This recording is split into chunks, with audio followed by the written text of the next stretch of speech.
कथा सुनाती हूँ, बहुत ही मतलब मन को भाव भाव विभोर कर देगी। जब हम मन से भाव से प्रभु की सुंदर-सुंदर लीलाओं को सुनते हैं, तो हमें प्रभु के प्रति प्रेम, भक्ति बढ़ती है और प्रभु पर विश्वास होता है। तो फ्रेंड्स, वृंदावन में एक बहुत ही अच्छे महासंत थे। वो रोज हर घर पे भिक्षा लेने के लिए जाते थे, क्योंकि वृंदावन में जो भी संत है पूजा पाठ करते हैं, वो ध्यान करते हैं, जप करते हैं, तो वो रोज हर घर पर जाते हैं भिक्षा लेने के लिए। आटा रोटी कुछ भी, मधुकरी इसको बोलते हैं। कहते हैं कि कान्हा जी ने अपने समय में, हमारे बांके बिहारी जी भी ऐसी सुंदर सुंदर लीलाएं करते थे। मधुकरी सबके साथ बैठकर सबके यहाँ से जाके पाते थे, सुंदर सुंदर लीलाएं की थी। जैसे माखन खाते थे वो चुरा कर। तो इस तरह से यहाँ वहां पर इसे मांगना नहीं कहते हैं, इसे कहते हैं मधुकरी प्रसाद लेना और उसे पाकर जाप करना। तो वृंदावन में अभी भी बहुत संत हैं जो मधुकरी लेते हैं और घर घर जाकर मधुकरी लाते हैं। जैसे कि रोटी सब्जी जो भी मिल जाता है वो प्रसाद रूप में पाकर वो अपना जाप ध्यान करते हैं। तो ऐसे ही वो महासंत भी क्या करते थे। तो एक बूढ़ी वृद्ध अम्मा थी, उनके यहाँ पर छोटे से लड्डू गोपाल जी थे, बाल गोपाल की वो सेवा क्या करती थी। वो रोज मतलब बहुत अच्छे से मन से भाव से ठाकुर जी की सेवा करती, सुंदर सुंदर भोग पवा के उन्हें स्वादिष्ट भोग उन्हें पवाती थी। तो ऐसे ही उनके घर पे डेली वो महात्मा जी मधुकरी लेने आते थे और वो रोज मधुकरी उन्हें दिया करती थी। जैसे रोटी देती, कभी चावल, कभी मीठा, इस तरह से आटा कुछ भी वो दे देती थी। तो एक दिन ठाकुर जी बूढ़ी अम्मा के सपने में आए, लड्डू गोपाल उनके, और कहने लगे, अम्मा अब तुम मुझे, जो तुम्हारे यहाँ पर वो आते हैं महात्मा जी, तुम मुझे उन्हें दे देना। संत जो आते हैं तुम्हारे यहाँ पर, तुम मुझे उनको दे देना मेरी सेवा, क्योंकि अब तुमसे मेरी सेवा नहीं होगी। अब तुम वृद्ध हो रही हो, तुम्हारी उम्र बढ़ रही है और कभी भी तुम जा सकती हो। तो इसीलिए अब तुम मुझे, फिर तुम्हारे जाने के बाद में मेरी सेवा कौन करेगा, तुम मुझे उन संत को दे देना, वो मेरी सेवा क्या करेंगे। वो जो माता जी थी, अम्मा जी, वो सपने में से जब सुबह उठी नींद से जागी, तो वो बहुत रोने लगी। कह रही कि मेरे सपने में ठाकुर जी ने मुझे ये आज्ञा दी है।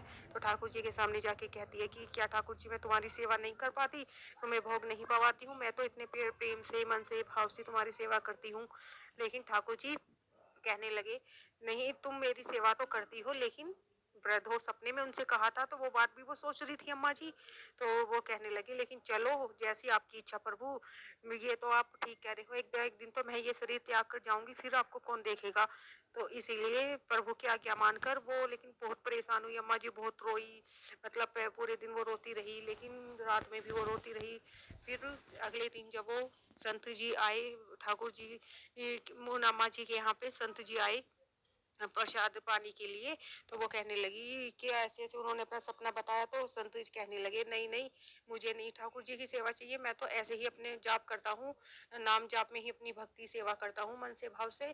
क्योंकि ठाकुर जी के तो बड़े नखरे हैं, ठाकुर जी तो भोग भी के तरह तरह के पाते हैं, मैं नहीं पावा सकता, रोज रोज मैं कहाँ से लाऊंगा। मैं तो मधुकरी तुम्हारे यहाँ से ले जाता हूँ, 4 रोटी आटा, कभी बाटे से बना लेता हूँ, कभी आप रोटी बना के दे देती हो। तो मैं तो ऐसे ही अपने पा के प्रसादी और प्रभु नाम जाप करता हूँ, मेरे बस की नहीं है। कहाँ कहाँ से मेरा अपना ही काम चलता है, मैं कहाँ से इनकी सेवा करूंगा, कहाँ से इन्हें वस्त्र पहनाऊंगा, कहाँ से मैं इन्हें रोज 56 भोग नए नए भोग पवाऊंगा। मुझे नहीं ठाकुर जी ऐसी सेवा आपकी चाहिए, मैं तो बस नाम जाप करके ही आपकी सेवा कर लूंगा। इस तरह से वो संत कहने लगे।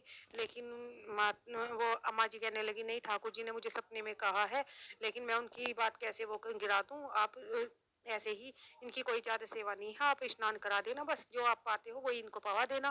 तो इस तरह से उन्होंने, माता जी ने कहा। लेकिन संत नहीं माने और चले गए।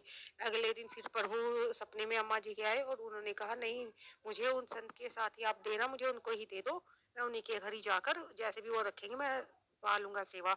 तो फिर अगले दिन वो संत आते हैं और वो अम्मा जी उन संत से कहती है कि ठीक है, मुझे फिर लाला ने दर्शन दिए हैं और आप लाला की सेवा ले लो। तो इस तरह से वो कहती हैं कि नहीं, आप लाला की सेवा ले लो, और लाला ने मुझे फिर से दर्शन वो दिए हैं। फिर से मुझे दर्शन देकर कहा है, मुझे उन संत को आप दे देना। फिर जब अगले दिन वो महात्मा जी आते हैं, संत बाबा आते हैं, तो जब वो भिक्षा मांगते हैं, मधुकरी प्रसादी मांगते हैं, तो लाला को लाकर उनकी झोली में बैठा देती है वो अम्मा जी। और फिर वो कहते हैं कि अम्मा जी तुमने तो आज लाला ही मुझे दे दिए मधुकरी में, तो कह रही यही है आज, तुम लाला को ले जाओ, इनकी सेवा तुम करना, इनका आदेश है, मुझे इन्होंने कहा है, इनकी आज्ञा मैं नहीं टला सकती। तो फिर उस दिन संत कहते हैं चलो ठीक, जैसी प्रभु आपकी इच्छा, तो जैसे मैं रखूंगा वैसे रह लेना, जैसे मैं भोग पाऊंगा